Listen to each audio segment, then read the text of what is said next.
চলে আসলাম শেষ পর্যন্ত কুম্ভ। হর হর মহাদেব। আমরা বোটে করে যাচ্ছি সঙ্গমস্থলে স্নান করতে।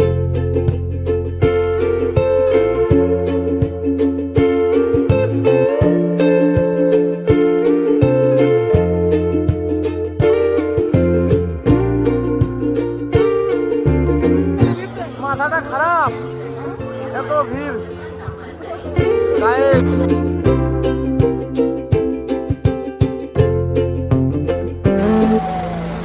हेलीकॉप्टर में जोगी जी है। जाम, गाड़ी जाम, ওই যে বাস আমাদের। হ্যালো বন্ধুরা, চলে আসছি নতুন একটা ব্লগ। তো চললাম আজকে কুম্ভতে যাচ্ছি। 29 তারিখের যোগ, ওই যোগ ধরতেই 144 বছর পর হচ্ছে এই মহাকুম্ভ, তোমরা জানোই সবাই। তো সেই জন্য আমরা যাচ্ছি এখন মহাকুম্ভে। তো আমরা এখন আছি কিষানগঞ্জ রেল স্টেশনে। এখান থেকে ট্রেন আছে, এখান থেকে যাব বেনারস, তারপরে বেনারস থেকে প্রয়াগরাজ। তো ট্রেন আসতে লেট আছে, লেট বলতে ট্রেন ঠিক টাইমে আসবে, আমরা একটু ফাস্ট চলে আসছি। তো ট্রেনে উঠি, ট্রেন করা আছে রাজধানীতে করে যাচ্ছি। তো সাথে থাকো, গোটা ভিডিওটা দেখো, শেষ অবধি দেখো, ভালো লাগবে। হর হর মহাদেব। চলো।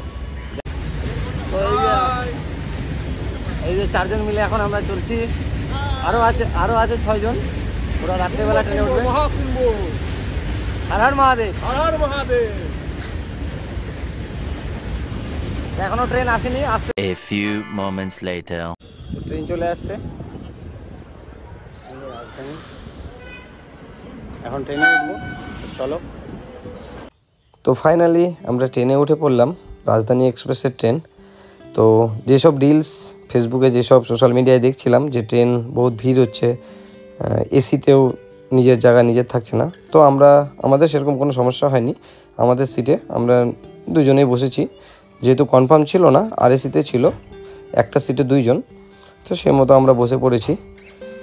আর লাঞ্চ চলে আসছে, যেহেতু লাঞ্চ, ডিনার, টিফিন ট্রেনে একসাথে বুক করা ছিল, তো সেই মতো আমাদের লাঞ্চ চলে আসছে। লাঞ্চে দিয়েছে চা ভাত দিয়েছে, একটা ডাল দিয়েছে, একটা পনিরের তরকারি দিয়েছে, একটু মিষ্টি দিয়েছে, আর আলু ভাজা দিয়েছিল। তো বেশ ভালোই, খারাপ না, ভেজ সব। আর ট্রেনের পরিষেবাও খুব ভালো, রাজধানী এক্সপ্রেসের পরিষেবা খুব ভালো লাগলো। মানে খাওয়া দাওয়া হয়ে গেল, তারপরেই পরিষ্কার করতে চলে আসলো, ট্রেনটা বেশ ওয়াশ করে দিল। আর এভাবেই আমরা এগোতে থাকলাম। তারপরে 5টার দিকে আবার ট্রেনে আমাদেরকে টিফিন দেওয়া হলো। টিফিনে ছিল একটা বেড পকোড়া, চা, চিরা ভাজার প্যাকেট। মানে চাও, তুমি দুধ চাও খেতে পারো, আবার লাল চাও খেতে পারো, তবে দুধেও দেওয়া আছে, সুগার, চিনিও দেওয়া ছিল। তো আমরা সেই মতো টিফিনও করে নিলাম। তো ট্রেনে আমাদের কোনো রকম সমস্যা হয়নি, মানে যেসব আমরা দেখছিলাম সোশ্যাল মিডিয়ায় যেরকম দেখে আসছি, তো আমাদের ট্রেনে, জানি না অন্য ট্রেনে হয়তো হতে পারে, বাট আমাদের ট্রেনে কিছু হয়নি। আমরা ট্রেনের জার্নিটা বেশ ভালোভাবেই গিয়েছি। তো আবার রাত্রেবেলা ঠিক ডিনারের টাইমে 8টা বাজতে না বাজতে আবার ডিনার দিয়ে গেল। তো ডিনারেও ওই দুপুরের মতন, লাঞ্চের মতনই, মানে সেম আইটেম ছিল, বেশ রান্নাবান্না বেশ ভালোই ছিল। তো এর মধ্যেই আমরা পৌঁছে গেলাম বেনারস স্টেশনে। তখন বাজে দুটার দিকে আমরা ঠিক বেনারস স্টেশনে এসে উপস্থিত হলাম। তো বেনারস স্টেশনেও ভিড়টা দারুণ ভিড়, দেখে বুঝতেই পারছো যে ভিড়টা কী হারে আছে। মানে বেনারসেই এরকম ভিড়, তো জানি না আমাদের সাথে কি হবে প্রয়াগরাজে। তো সেদিন রাত্রেবেলা আর ভিডিও করা হয়নি, আমাদের হোটেল যেহেতু আগেই বুক করা ছিল, তো হোটেলে আমরা চলে এসেছিলাম। এই যে হোটেলটা আছে, এই হোটেল আমাদের বুক করা ছিল অনলাইনে। প্রয়াগরাজে বহুত ভিড়, আর প্রয়াগরাজে হোটেল ভাড়াও বেশি, ওই জন্য আমরা বেনারস থেকেই ভাবছিলাম যে বেনারস থেকেই প্রয়াগরাজ যাব, আবার বেনারসে আসবো। 1000 টাকা করে আমাদের হোটেল ভাড়া লেগেছে। পরের দিন আমরা হোটেল থেকে বেরিয়ে পড়লাম কাশী বিশ্বনাথ দর্শনের উদ্দেশ্যে। মানে এখন আমরা যাব কাশী বিশ্বনাথ দর্শন করতে। তো বাস স্ট্যান্ডে চলে আসি, এই বাস স্ট্যান্ড থেকে তোমরা প্রয়াগরাজেরও বাস পেয়ে যাবে। জয় কাশী বিশ্বনাথ। জয় কাশী বিশ্বনাথ। তো চললাম। হ্যাঁ মহাদেব। কত লোক যাচ্ছে কাশী বিশ্বনাথে। এই দিক দিয়ে রাস্তা, এই রাস্তা দিয়ে যাচ্ছি এখন কাশী বিশ্বনাথ। বাবা বিশ্বনাথের দর্শনে এত ভিড়, তাহলে ভাবে দেখো প্রয়াগরাজে কি অবস্থা হতে পারে কালকে। তো চলো দেখি দর্শন হয় নাকি। সব জায়গায় ভিডিও করা যাচ্ছে না, বেশি ভিড়।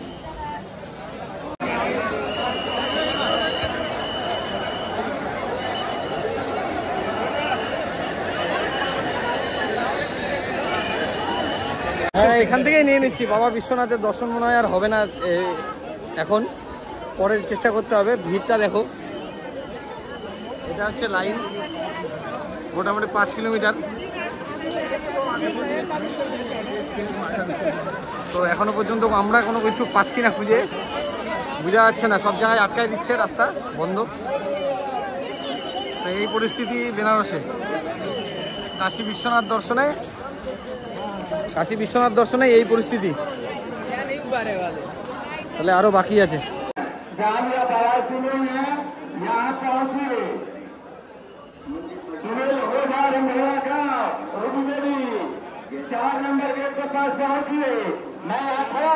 তো বন্ধুরা কাশী বিশ্বনাথের দর্শন তো হলো না, মানে হবে না হয়তো, অনেক টাফ।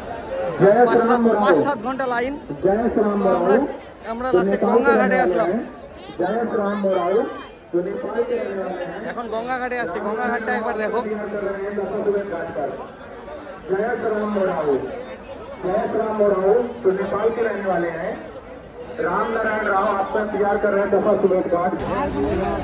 এটা হচ্ছে বাসি কাশী বিশ্বনাথের গঙ্গার ঘাট, গঙ্গা পার।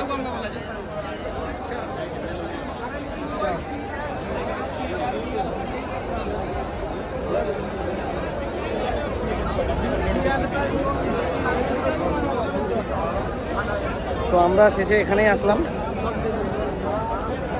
কিছু খুঁজে পাওয়া গেল না।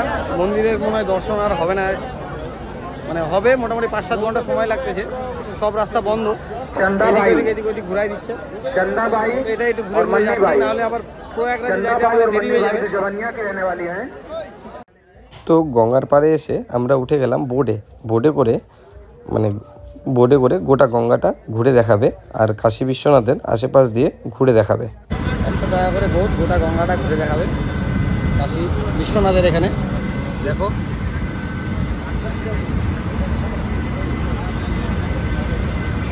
বেশ দারুণ লাগছে।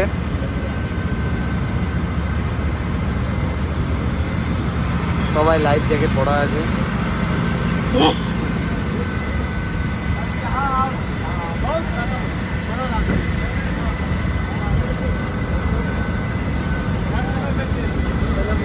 দারুণ, अलग ही नज़ारा है। তো মনে ভয় নিয়ে আমরা বোটে উঠে পড়ছি। যেহেতু আমার বেশি ভয় লাগছিল, কারণ আমি সাঁতার জানি না, ওই জন্য আমার একটু বেশি ভয় লাগছিল। কিন্তু বোটে করে ঘুরতে জাস্ট অসাম লাগছে, দারুণ লাগছে দেখতে, গঙ্গাটাকে দেখতে। গঙ্গার ওদিক দিয়ে যখন যাচ্ছে, গোটা গঙ্গাটা ঘুরছে, দারুণ ফিলিং হচ্ছে। A few moments later. Hello, এখন চললাম বেনারসের সন্ধ্যা আরতি দেখতে। তখন কাশী বিশ্বনাথের দর্শন হয়নি। যাই হোক বহুত ভিড়, মানে হিসাব ছাড়া ভিড়। 6-7 ঘন্টা লাইনে দাঁড়াতে হবে।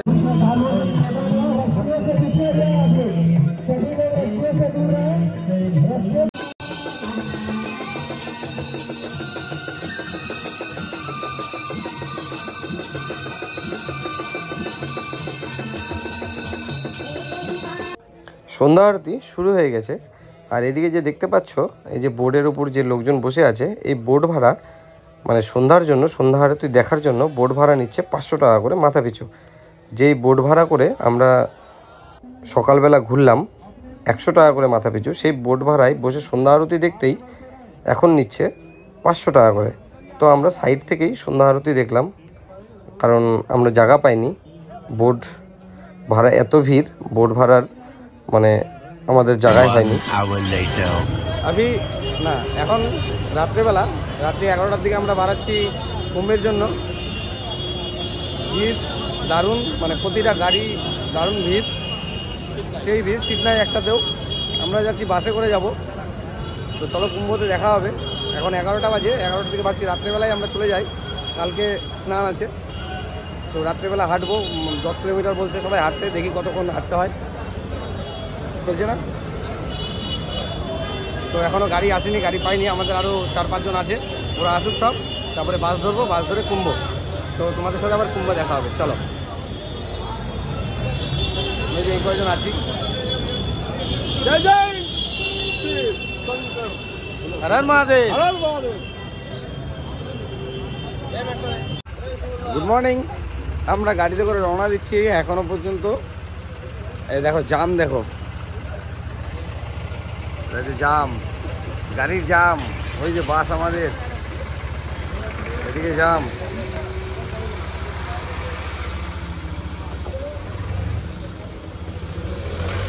কখন পৌঁছাবো জানি না। 11:30টায় আমরা বাসে করে 11:30টায় বাসে করে রওনা দিছি, এখন বাজে 5টা। এখনও মোটামুটি এখান থেকে 30 কিলোমিটার। তো একদিন আগে আসাটাই বেটার। যাই হোক, দেখি কখন। হর হর মহাদেব। আমরা হাঁটা রওনা দিয়ে দিলাম। হাঁটা রওনা স্টার্ট এখান থেকেই, প্রায় 20 কিলোমিটার আছে। সিচুয়েশন খুব খারাপ, গাড়ির জাম।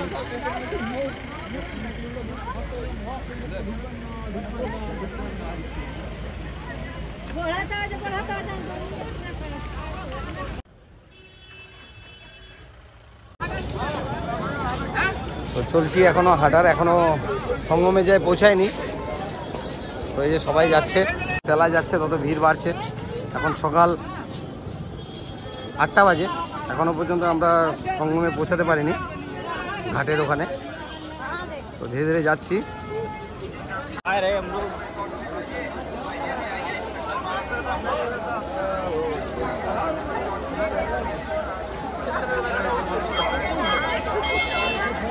গাড়ি ঢুকাই দিছে, এই জন্য তো ভিড়টা আরো বেশি লেগে গেছে। তো ফাইনালি 10 কিলোমিটার হেঁটে আসার পর আমরা কুম্ভ মেলায় এসে পৌঁছালাম।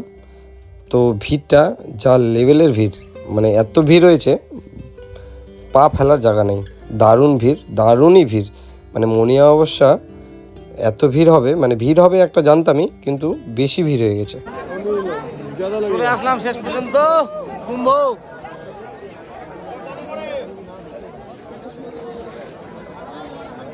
লাজবাব ভিড়। হর হর মহাদেব।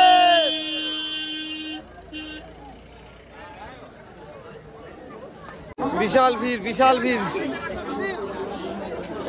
এখনো নদীর ধার অব্দি যেতে পারেনি, বিশাল ভিড়, ज्यादा भीड़, बहुत ज्यादा भीड़। नहीं, कहाँ से आप आए?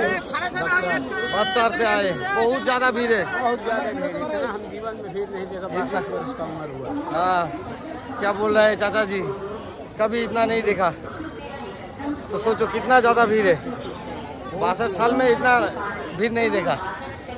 তাহলে কিরকম ভিড় আছে, আমরা কিরকম খেলায় পড়ছি দেখো। বহুত চাপ, বিশাল চাপ, মাথাটা খারাপ, এত ভিড়। গায়েস বন্ধুরা দেখো ভিড় দেখো, সকাল 9টা বাজে, 29 জানুয়ারির শাহী স্নানের ভিড়। এটা করে নিই। তো আমরা এখন বোটে করে সঙ্গমস্থলে যাচ্ছি স্নান করতে। এখানে ভিড় মারাত্মক হারে ভিড়, মানে যেটা ভাবে আসছিলাম এতটা ভিড় হবে না আশা করিনি। মানে হিসাব ছাড়া ভিড়, যারা আসছে তারাই আর কি বুঝতে পারছে সিচুয়েশনটা, বহুত ক্রিটিক্যাল সিচুয়েশন। সত্যি খুব খুব খারাপ অবস্থা, খুব খারাপ অবস্থা, মানে এত ভিড়। আমরা এখন রেডি, সঙ্গমে যাচ্ছি স্নান করতে। হর হর মহাদেব। আমরা বোটে করে যাচ্ছি সঙ্গমস্থলে স্নান করতে। বোট ভাড়া পড়লো একজনের 1000 টাকা করে, 1000 টাকা করে। যেহেতু আজকে ম্যাক্সিমাম ভিড়, ওই জন্য কিছু করার নেই। আর সামনের দিকে স্নান করা যাচ্ছে না, এত ভিড়, মানে অপশন নাই কোনো। স্নান হয়ে গেল, এখন আমরা যাচ্ছি। তো স্নান কমপ্লিট, ভিড় মানে না দেখলে বিশ্বাস হবে না, এত ভিড়, পা ফেলার জায়গা নেই, পা ফেলার জায়গা নেই। স্নান করাটা বিশাল চাপের। हर हर महादेव, आज जोगी जी है, वो हेलीकॉप्टर में जोगी जी है। তো আমাদের স্নান হয়ে গেল, আমরা বোটে করে স্নান করতে গিয়েছিলাম। তো সঙ্গম যেহেতু বন্ধ, সঙ্গমে না একটু দূরে, ঘাটের থেকে একটু দূরে নিয়ে গেছিলো আমাদেরকে স্নান করাতে। हर हर गंगे, কুম্ভ মেলা জমে গেছে, বেশ দারুণ ভিড়। তো বন্ধুরা, কুম্ভ স্নান হয়ে গেল, 144 বছরের মহাকুম্ভ। তোমরা যারা ভয় পাচ্ছ যে ভিড়, খুব ভিড়, সত্যিই ভিড়, খুবই ভিড়। আর আজকে তো বেশি ভিড়, মণি অমাবস্যার ভিড়, খুব ভিড়। তো যাই হোক, সাহস থাকলে মনে সব ভিড়, সব কিছুই অতিক্রম করা যায়। তো আমরাও করে নিচ্ছি। তো মেলা থেকে বেরিয়ে আমরা এখন বাস স্ট্যান্ডের দিকে বেরিয়ে পড়লাম, কারণ বাস স্ট্যান্ড থেকে বাস নিয়ে আমরা যাব বেনারসে। তো বাস স্ট্যান্ডে এসে দেখি মানে যাতা অবস্থা, বাসগুলো সব মানে মোটামুটি 50, 100, 150 বাস দাঁড়িয়ে আছে পরপর। আর লোকজনের ভিড় দেখো, মানে হিসাব ছাড়া, মানে যাতা ভিড়। কেউ বাস পাচ্ছে না, বেনারসে যাওয়ার বাস, যেগুলা বাস দাঁড়িয়ে আছে ওগুলা বাসও প্রায় 4 ঘন্টা 5 ঘন্টা ধরে দাঁড়িয়ে আছে। মানে কখন ক্লিয়ার হবে কিচ্ছু বোঝা যাচ্ছে না, মানে আরও বিপদে পড়ে গেছি। The next day. তো আমরা সেদিনই মানে প্রয়াগরাজ থেকে গাড়ি রিজার্ভ করে বেনারসে এসেছিলাম, কারণ আমাদের পরের দিন ট্রেন ছিল।